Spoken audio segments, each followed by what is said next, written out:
Let's do a recap of chapter 2. Recap of chapter 2. We now know what the Port-au-Prince has been doing the past year. We now know that they have acquired a lot of commodities from South America and wherever they traveled. We now know that they have so many things that they've gotten: gold and silver and weapons and fruits and vegetables and animal skin and animal bones and whales and whatnot. So we know that it's full now. The Hawaiian language had a lot of T's in their names that they have K's for today. We know that when they attacked the Port-au-Prince and killed most of the men, they kept most of the young guys to be raised in the community. We know that the Hawaiians themselves, as soon as they started killing all the Palangis, the Hawaiians just basically melded right into society, right into their place. They understood who Finau was. They knew he was a chief. They understood what was going on, and they did warn the Port-au-Prince often. We know now that Finau Ulukalala is the tributary chief in Ha'apai, and he's been there since his 20s, and Mariner said that he looks like he's in his 50s now. He was there when Captain Cook came, and he's still there now, 20 or 30 years later. Throughout history, we've been told that Finau Ulukalala himself is from Vava'u, which is where he ends his journey and he ends his life. Whatever time he spent in Vava'u at the end of his life, that's the stories that we have in history, that Finau Ulukalala is a Vava'u guy. But we come to find out through this story that Finau Ulukalala is a Ha'apai guy. We find out that Tuponiwa is his brother, and Tuponiwa is from Uiha, but Tuponiwa is a tributary chief in Vava'u. We find out how close Hawaiians and the Tongans are at this point in time. Chapter 3. First of all, I wanted to thank everybody who's following along and enjoying this part of the history as far as the story based on Mariner's account. Just like to say I appreciate all of you. Everybody was commenting and sharing, and as we go through this little story. All I ask and request is that you like and share this video so that we can get more people to join us in this little journey of ours. So after the ship is run aground for the next 2 or 3 days, they start stripping it. The thing that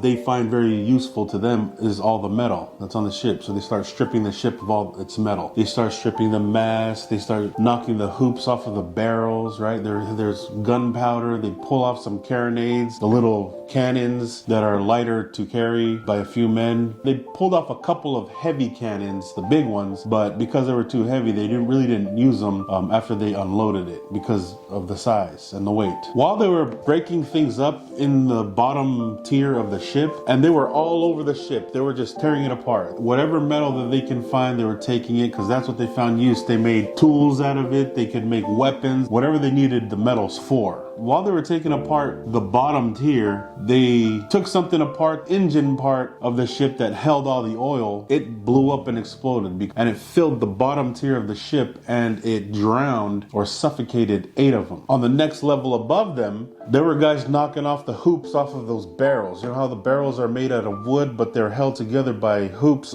rings made out of metal. They were knocking those things off. And if you know anything about how fermentation of the alcohol, of all the wine that they got, they are pressurized. And so what they didn't know is to let it breathe out the air or the pressure so that when you do knock the hoops off, it doesn't explode on you. Well, they didn't know that. So while they were knocking hoops off, guys were getting hurt because the hoops were getting knocked off and the barrels were exploding on them. And a few of them got hurt doing that. So they're recklessly going throughout the ship, taking metal apart and taking things apart and not knowing that it could be dangerous. The oil gets into the water and people start jumping off of the ship because the oil explodes, bursts out into the water. A couple of the guys mentioned to Mariner, once he understood the language, that the oil or the substance that the oil is made of was interesting because it was hard for them to swim in. They said they could maneuver under the water just fine, but as soon as they got up above the water into the oil, it was hard to swim. Once Mariner understood the language and explained it to him how oil and water work, then they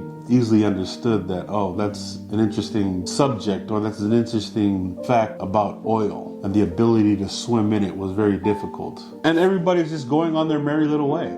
Everybody just keeps working, right? It's like it's almost not that it was nothing, but they pulled those guys out, the ones that got hurt and the ones that died or suffocated in the oil. They just keep doing it. They keep taking the ship apart. While this is happening, Finau looks up at the main mast, and there's a guy up there taking down the metal from the mast. He was a lower guy in society. He took upon himself some liberties and privileges that perhaps he shouldn't have, being such a low member of society. Mariner said he watched Finau watch this guy do that, and there's a Hawaiian standing on the ship, and he was just firing off muskets, right? There, the muskets, Kamehameha had thousands of them from trades throughout movements of ships back and forth from Hawaii. So the Hawaiians knew how to use the muskets. One of them was standing on the ship just firing it off. Finau orders him to shoot that guy that's up there tearing the mast apart. The Hawaiian guy immediately loads and he aims it at that guy that was up top, and he shoots him and kills him immediately. And he falls down and breaks both his legs, cracked his head open, and he dies immediately. Finau laughs at it. He laughs heartily at it. Like it was entertaining to him to be able to give an order of that nature and for it to be executed immediately. Once Mariner understood the language, he asked Finau, why would you do that for such a petty little thing? And Finau explained to him the order of society. That guy was a cook. He was of no consequence to society. And they believed that the people who are of lowest levels of society didn't have souls. The higher up people, they believed, had ambition. You know, they had drive to become something better and something bigger, where the ones who only cook and didn't really know much or didn't perform much or had no ambition and were only used for cooks or for lower levels of work in society, they were of no consequence, their life itself, whether they lived or died. So that was the explanation that Finau, and that was one of the things that Mariner learned about the society of Tonga back then. They were taking the ship apart the next 2 or 3 days. December 9th, high tide comes in, the boat starts to kind of float. After they ran it aground, now it's floating, and then it kind of moves out into the deeper part of the water, and then they burn it down. When they burnt the ship, it heated up a lot of the gunpowder, some of the guns and the big cannons that were on it, and they started going off. They started exploding and popping and everything, and it panicked all the Tongans. Everybody started running inside their houses. At this moment, Mariner is asleep. This wakes Mariner up. The ship is burning, everything is popping off, and he comes out and realizes, oh, the ship is on fire. It's heating up everything that can explode, whether it's oil tanks or wine barrels or whatever it is, the guns, the gunpowder, everything that they left on there. He signs to them, you know, it's okay, it's on fire. You guys lit things that are flammable, because they already know what it looks like to burn things. They just didn't know that some things that you burn can explode and catch on fire so fast and were flammable. So he calms everybody down and lets them know it's okay. It's safe. Everybody's good. They go in their houses. They talked a little bit about the science of explosions and oils and gunpowder and whatnot, and then everybody's comforted and everybody can go to sleep, not have to worry. After all the guns and everything go off and after the ship is burnt down, Mariner comes out the next morning and he sees that the ship is burnt all the way down to the water. He sits there and he reminisces about the whole past year, about what he was able to do on the Port-au-Prince, where they went, right? He starts reminiscing and he starts feeling homesick because now his ride is burnt. It made him feel like he didn't want to be there even more. So after he stared at the ship for a while and after all the reminiscing, and he goes back into his house, and he says that sleep was the only thing that gave him temporary relief from what's going on and what had happened to him thus far, ever since he's gotten to Tonga. The next morning, everybody flocks to the beach and they're getting whatever's left after they burnt the ship. They pull off a few more of the carronades, the mini cannons. They pull off more things, whatever that was left that was useful to them. He said that it took 200 or 300 men tying ropes to these carronades and pulling them off, just in case, for future use. Being among the people of Hawaii now, Finau Ulukalala warns Mariner to stay inside for the most part, because he can't really control the lower orders of society were treating Mariner bad. They would basically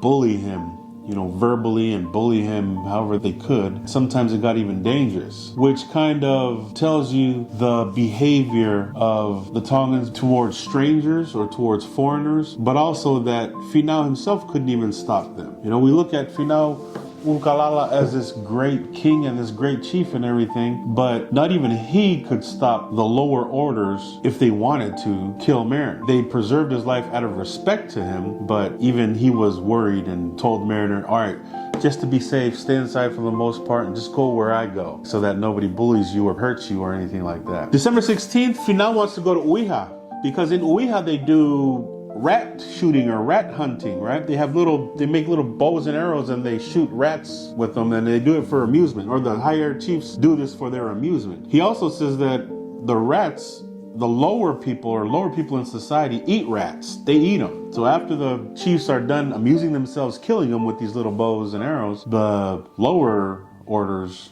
would eat them. So they're there. They obviously had a celebration for Finau, the high chief in Ha'apai, and they're there for 3 or 4 days. One morning when they're hanging out doing the whole rat hunting, rat shooting thing, one of the kids or one of the guys ran up to Mariner with a watch, and Mariner noticed, oh, this is my watch. It was a watch from his chest from on the Port-au-Prince, which means if they're in Uiha, the Uiha guys were there too, which means they easily sailed back and forth up and down Ha'apai because the Uiha guys had some of the possessions that were on the Port-au-Prince. Mariner's watch now was brought back to him by one of the kids there. Had to have been his age or even younger, 15 or younger. He brings the watch to him and he asks him what it is or how it works. Mariner takes it from him and he winds the watch and he puts it to his ear and the kid can hear the ticking. And he grabs it and he's ticking and then he's giving it to other people to listen to and it's ticking. They were all astonished. They're like, what the heck is this thing? They started poking at the watch and flicking it and hitting it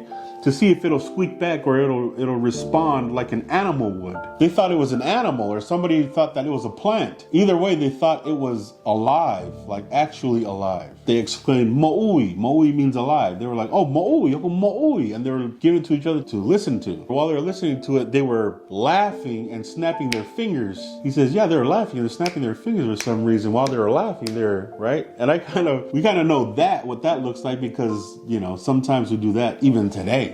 Like, snap at something that's entertaining or that's funny, which is something they did back then. So a few of them start grabbing at it and start trying to pull it from each other, and one of them snatched it and took off and ran away. One guy brought a sharp rock or a sharp stone or something sharp and asked Mariner, can you open this thing? Can we see the inside? Mariner opens the watch, pulls the back off, and then they look inside and see all the mechanics, all the mechanicals, the mechanisms inside the watch, the gears, the springs, the things that tick, the things that make the watch move, the hands and all of that. And they were all impressed. They were all astonished at it. How is it that this thing works? How is it that by no other movement or no other help or assistance from man, this thing is working all on its own? And then one guy snatches it with it wide open and he takes off.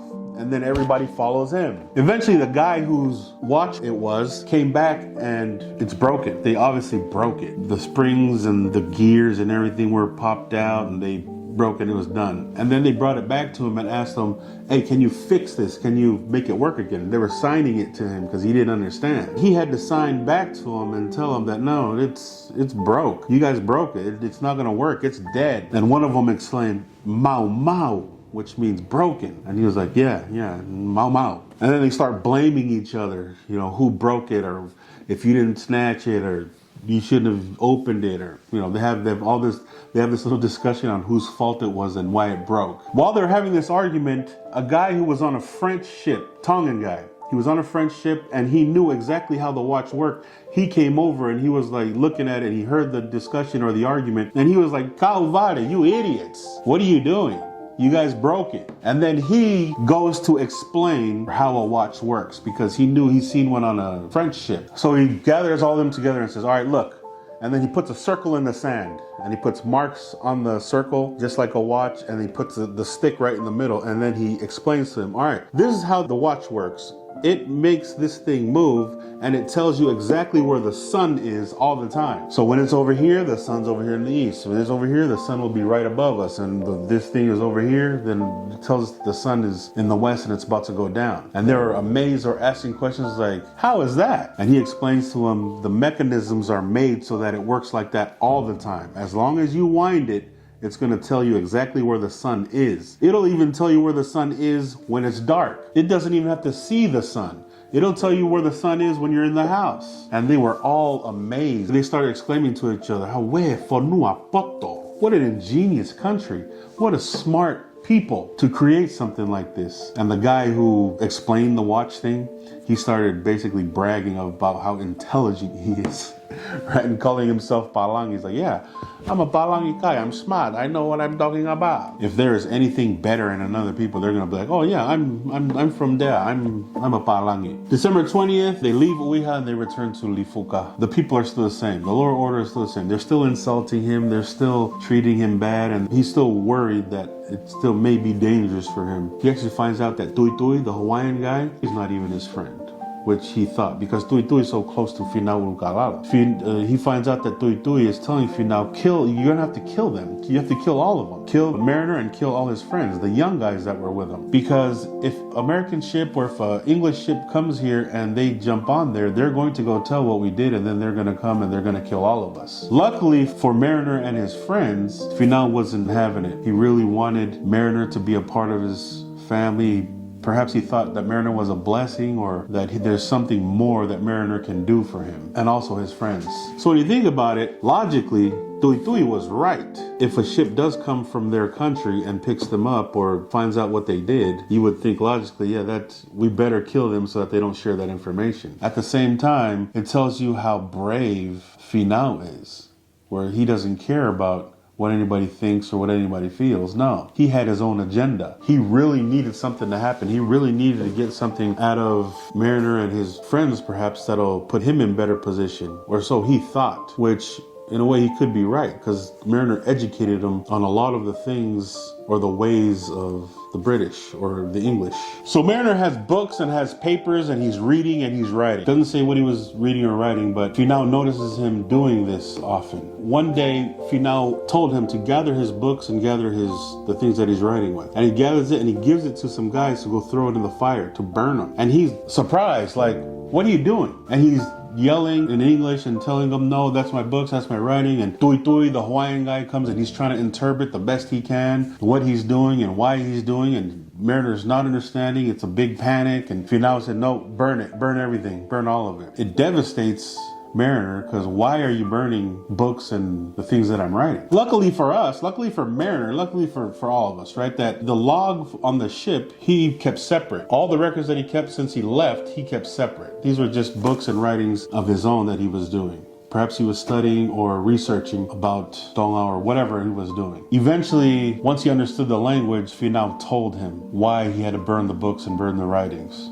And this is why this record is so important, is because at this period in time, they thought that it was witchcraft. And then he goes into a story. Finau tells him, once he understands Tongan and can speak and everything, Finau tells him, before you got here, years ago, there was an English guy that got off a ship and came and stayed here. His name was Morgan. He came and stayed here and lived among the people, and he was cool, and everybody, lived peacefully with Morgan. A couple years after he showed up, a group of missionaries showed up. They didn't know that they were missionaries. They just thought there was just a group of men that just showed up. They show up, they build their own little house, and they build a place to stay, and they live among them also. By this time, Morgan already understood and spoke Tongan, and these missionaries that just showed up are now researching and performing missionary work. Well, one day, Morgan and the missionaries get in a fight. They get in an argument about a missing pot. The missionaries accuse Morgan of stealing some of their animals. And so the missionaries open up to the Tongans to let them know that Morgan is actually a criminal from where we're from in England. He's a criminal. He was exiled not to go back to England. And before his whole sentence could be carried out, he ran away. He left Botany Bay and he sailed away.